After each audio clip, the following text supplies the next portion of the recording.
The fact is, all that we have is today.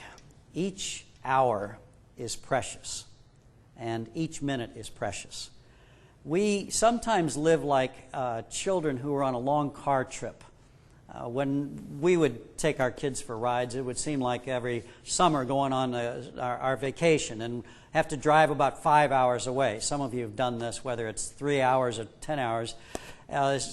Most kids, at least this was our experience, that we were barely out of our neighborhood when the kids would start saying, "Are we there yet? Are we there yet?" And we think, "Oh, this is going to be a long, torturous ride."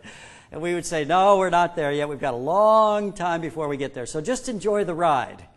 And that would last for about 10, 15 minutes. Are we there yet? Are we there yet? And it seems that's how many people go through life. We have these things out in the future that we want to get to, and we want to get to them now.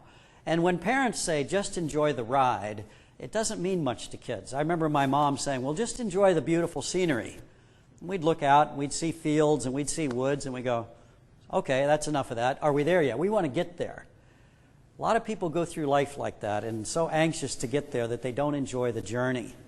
David learned how to make the most of his life. And one of the reasons why he learned to make the most of his life was that he learned that life was very short and it was very precious, and he couldn't waste even a moment in that life. So I want you to look at Psalm 39 when he talks about this. And we're going to start with the first verse when he says, "I said, I will watch my ways and keep my tongue from sin. I will put a muzzle on my mouth while in the presence of the wicked." So he says in the first verse that there are two things he wants to watch. He wants to watch his ways. Now that could be his actions. Like in the first illustration, do I look for people to help?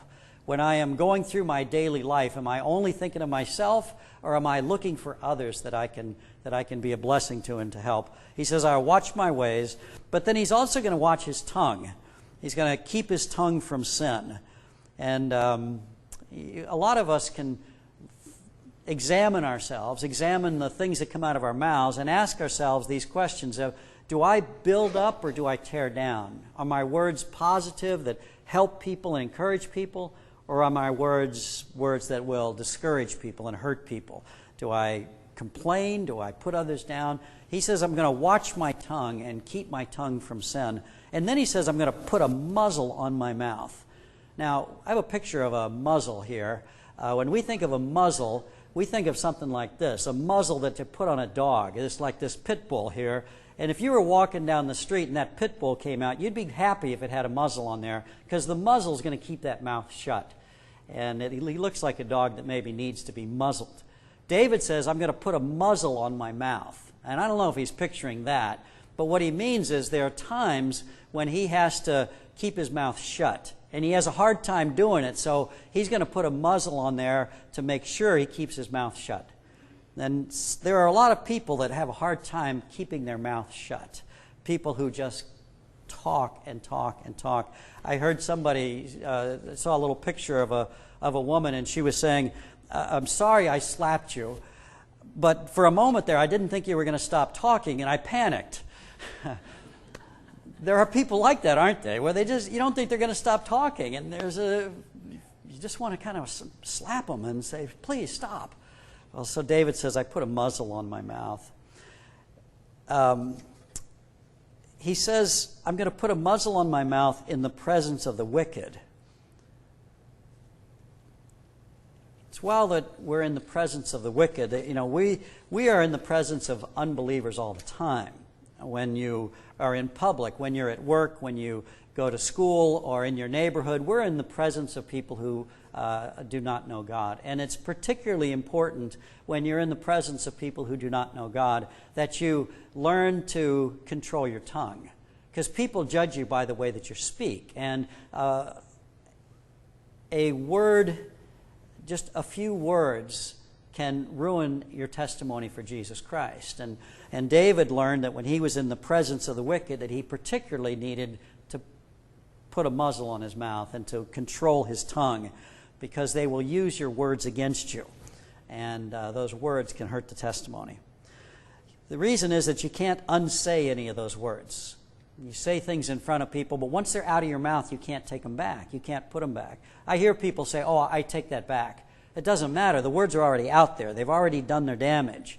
We used an illustration here once of a person who squeezes all the toothpaste out of the toothpaste tube. That's easy to do, but you can't, trying to get the toothpaste back in the tube is impossible. And once the words come out of your mouth, getting them back in are impossible.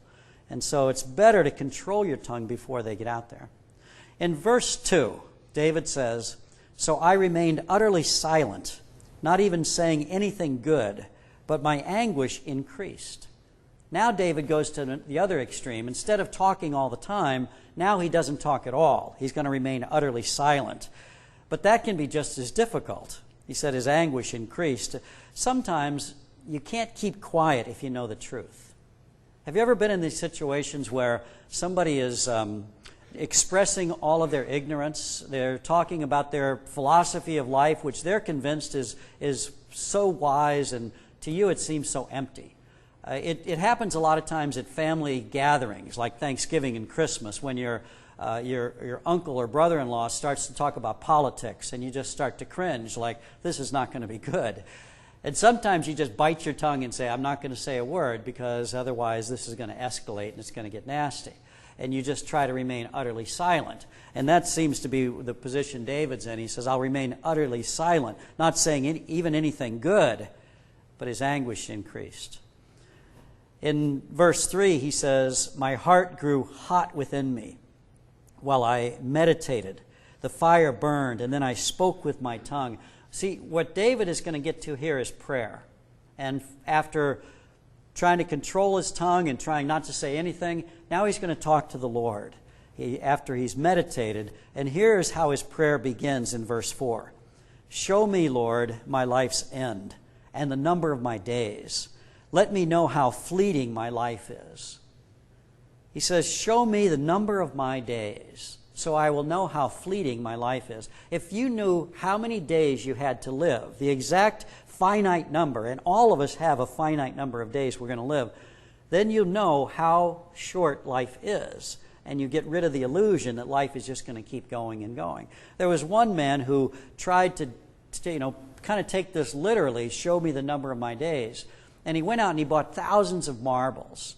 And he calculated, at that point he was 57 years old. So he multiplied that times 365 days a year, and he realized that he had already lived for 21,000 days. And he took a jar, somewhat like this jar right here, and he put 21,000 marbles in this jar to represent the number of days he'd already lived.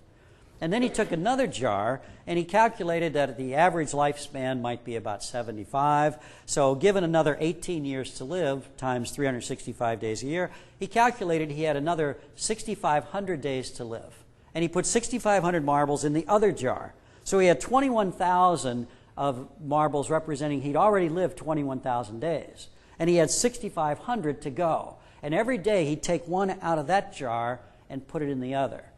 And he could see on a daily basis that the number of days left were getting smaller and smaller and smaller every single day. Well, David wants the Lord to do the same thing to him. Show me the number of my days. Teach me to number my days so that I will know that each day is precious. That once it's gone, once you move it from one jar to the next, once that day is expired, you can't get it back again. It's gone forever. And so we need to make the most of each one of those days. In verse 5, David says, you have made my days a mere handbreadth. A span of my years is as nothing before you. Everyone is but a breath, even those who seem secure.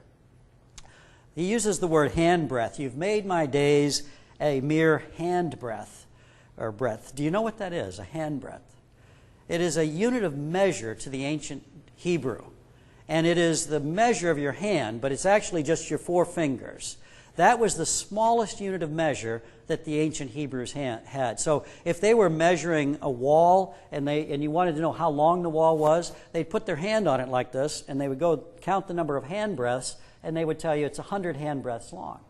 It, by the way, is the way people measure the height of horses. When they talk about a horse and say it's 100 hands tall or something to this effect, a handbreadth is about 3 inches. So if a horse was 5 feet tall, it'd be about 20 hands, for example. So a handbreadth was how the ancient Hebrews measured distance. Well, that was their smallest unit of measure. The equivalent today might be a millimeter. So when David says life is but a handbreadth, he says your life is going to last as long as a millimeter. That's how long life is. And then right after that, to expand on that, he says, everyone is but a breath, even those who seem secure. So do this little experiment with me. I want everybody to take a breath. I want you to take a deep breath. Breathe in real deep. And now breathe it out. That's your life right there. That was a breath. Everyone is but a breath. And after that breath is gone, that's how brief your life is. Now, it doesn't seem that way when you're young. When a young person looks at his life like a highway that stretches out forever, and he thinks he'll never get to the end of the road. But some of us, when we're getting closer to the end of the road, we look back and we think, boy, that was a short trip. We thought it was going to be a lot longer than that. It just seemed to go so fast. That's what David recognizes. It just goes as quickly as a breath.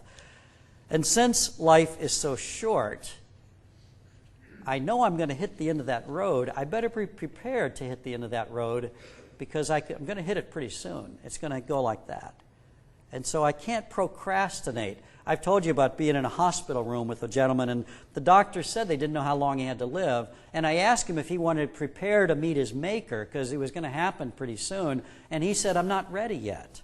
He wanted to procrastinate, put it off. And I said, I don't know how much time you have left. I don't know if you can put this decision off any longer. A lot of people say, well, I'll deal with that another day, especially young people. I'm going to live my life for myself, and then when I'm older, then I can focus my attention on God and get ready. But we don't know what tomorrow's going to bring. The only thing that we have is today. Death to the wicked man is the end of all joy. Death to the godly man is the end of all grief. And there's times I've met many Christians who are saying, take me now, Lord. I am ready to go. Because you look forward to being in the presence of God. It's not something you dread. In verse 6, David says, surely everyone goes around like a mere phantom. In vain they rush about heaping up wealth without knowing whose it will finally be. He's saying that people are like that rich man in the parable Jesus told who was building bigger and bigger barns so he could fill them with stuff. And he didn't realize that day his life would be required of him. He says, in vain they rush about heaping up wealth. And isn't that an amazing picture of people all around you right now in this world? They are rushing around, heaping up wealth, getting more storage areas and bigger bank accounts and all of these things. And they're going to store up wealth, but they don't know who is going to get all of that because they're going to leave it to somebody pretty soon. He says it's in vain. It's what Solomon said about searching after riches. Vanity, vanity. It's all vanity. It's meaningless to search after these things that are so fleeting that aren't going to last very long. Jesus says you're better to store up riches in heaven where you're going to spend eternity than storing up riches on this earth where your life is going to be a breath. It's going to be gone like that. In verse 7, David says, but now, Lord, what do I look for? My hope is in you. See, the only way to make sense of this short life is to look toward our Maker, to look toward God. He knows why you're on this earth. He knows your purpose on this earth. You're not going to make sense of it by looking at your money or your job or your wisdom, your strength, your education. You're going to make sense of it by looking to God. So he looks to God. He says, my hope is in you. And in verse 8 he says, save me from all my transgressions. Do not make me the scorn of fools. This is how you prepare to reach the end of the road. This is how you prepare to meet your Maker. You cry out, save me from all my transgressions. Because you can't save yourself. You can't remove your own sin that keeps you from being in the presence of a holy God. So the only thing you can do is cry out, have mercy on me, a sinner. And when you cry that out, save me from my transgressions, it's the first prayer that God hears from you. And he removes your sin. And now you're prepared to come into his presence. David cries out, save me from all my transgressions. He says in verse 9, when I was silent, I would not open my mouth. for you are the one who has done this. Remove your scourge from me. I am overcome by the blow of your hand. Those two verses, he's talking about the guilt that he experienced after sin. He was silent. He didn't confess his sin. He felt this heaviness on him.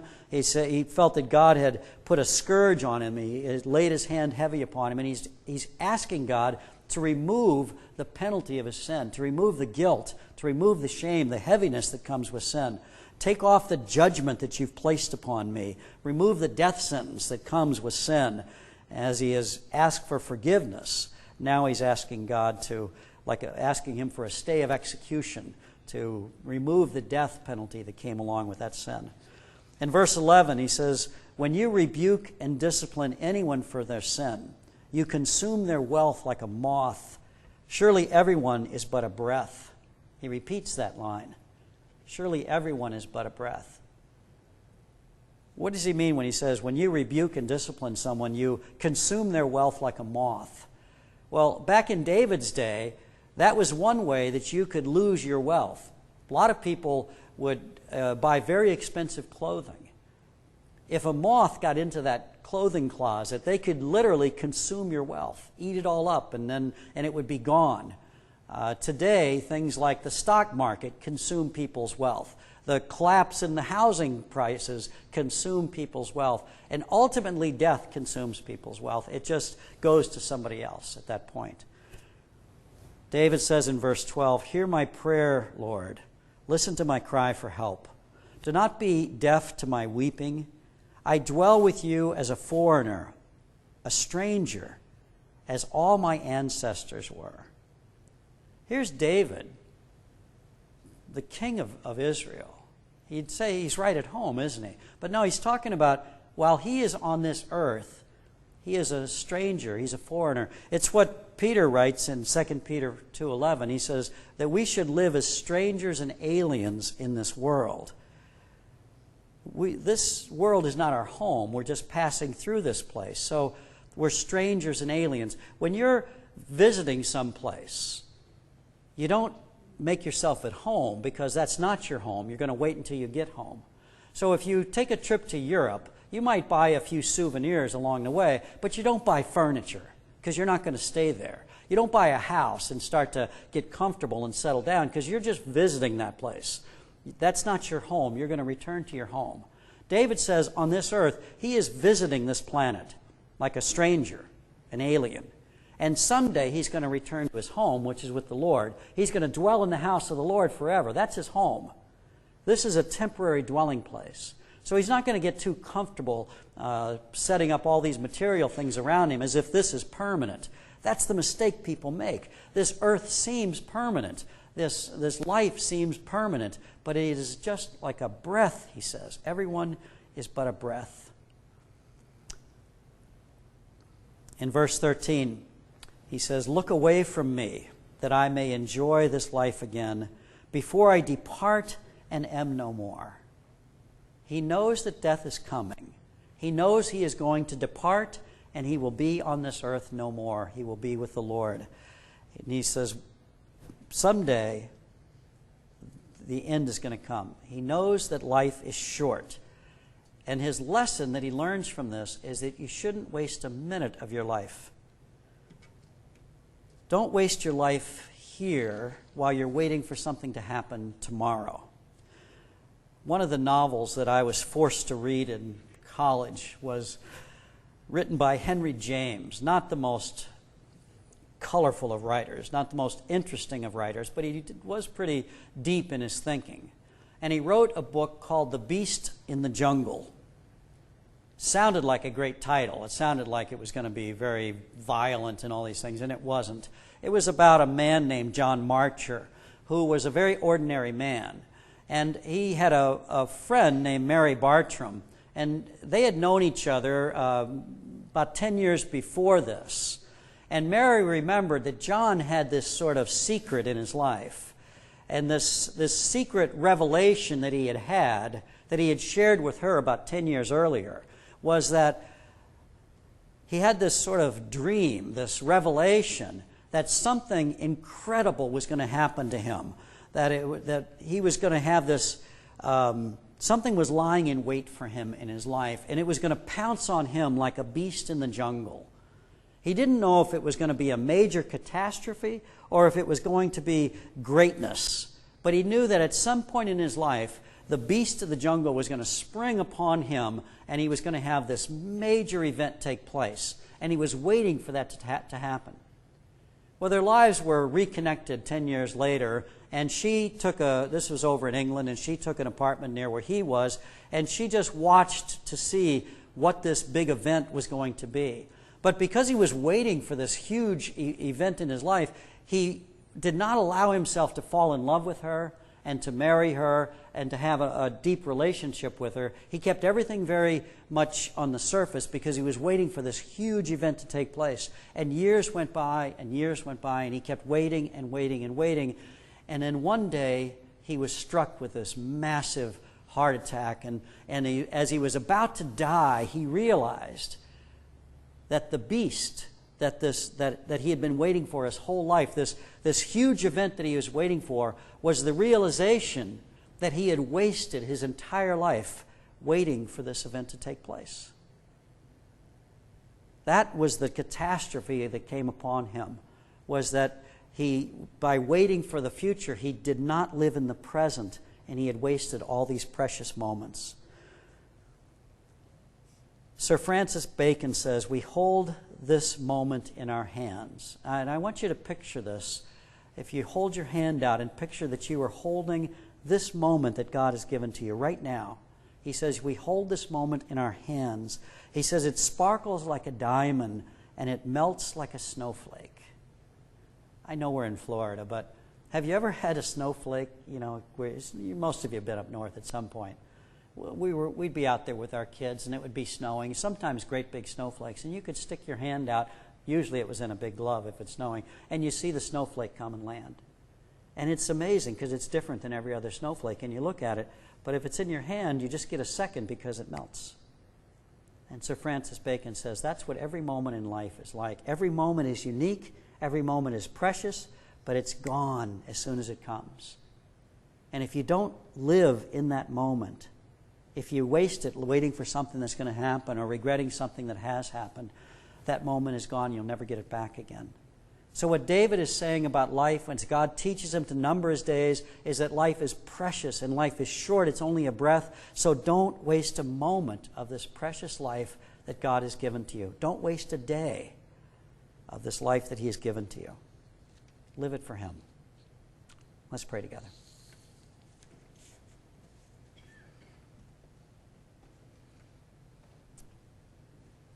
Lord, open our eyes as you open David's eyes to see how short life is. We're easily deceived, Lord, to think that we have unlimited time on this earth, plenty of time in the future to get close to you and to to share the love of Christ with others. But Lord, help us to not procrastinate, to put off our preparation to meet you and to be in our relationship with you, to put off our work for you.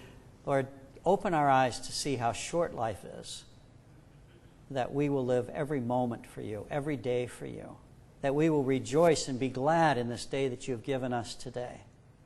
Thank you for this gift. Help us to appreciate it. We pray in the name of Jesus Christ. Amen.